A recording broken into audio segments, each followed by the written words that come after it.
was to them. But the word which they heard did not profit them, not being mixed with faith in those who heard it. For we who have believed do enter that rest, as he said, so I swore in my wrath, they shall not enter my rest. And although the works were finished from the foundation of the world, for he has spoken in a certain place of the seventh day in this way, and God rested on the seventh day from all his works. And again in this place, they shall not enter my rest. Since therefore it remains that some must enter it, and those to whom it was first preached did not enter because of disobedience, again he designates a certain day, saying in David, today, after such a long time, as it had said, today, if you will hear his voice, do not harden your hearts. Jesus and God are saying to you, today, enter my rest. Today, kick back and enjoy the salvation that I've given you. Stop running around like a bunch of rats on a treadmill, spiritually. And for that matter, physically, stop doing that. Because it's hard to throw that switch and say, okay, Lord, I've been living like I'm running in a rat race all of this time, so how do I differentiate between my relationship with you and everyone else? You see, the idea that is developed here in Hebrews 4 is that the Sabbath experience is more than just 24 hours a week. It's a whole way of living. It's a whole way of experiencing relationship with God. But you see, it's based on recognizing that he loves you. That he loves you, the crazy you, the good you, the bad you, the funny you, the boring you, the stupid you. He loves you. He's crazy about you. So crazy that he sent his only begotten Son to die for you. Not while you were at your best, according to the Apostle Paul in Romans, but while you were a sinner. That's when God came into this world. And it is to sinners that God offers rest. Rest from their labors. Rest from all of this effort to just be the best, to do the best.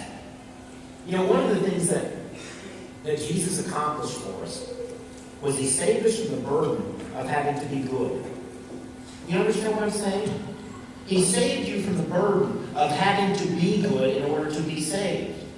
He says to you, listen, Kevin, stop running at noon in Austin in the summer. It's hot. This romance is going to be over at the end of the summer when you go to different parts of the state. Stop it.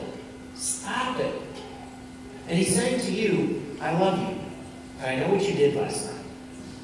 I love you and I know what you've been doing and it's wrong. But I love you. And I want to give you something different.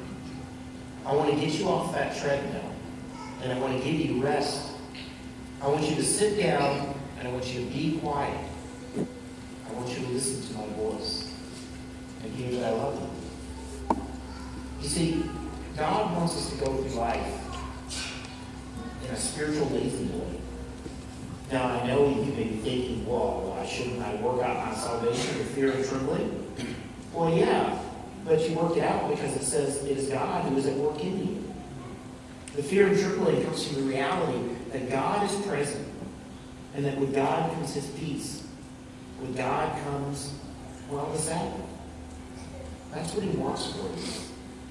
He wants for you to have an experience with him every week and every day of every week in which you are at rest.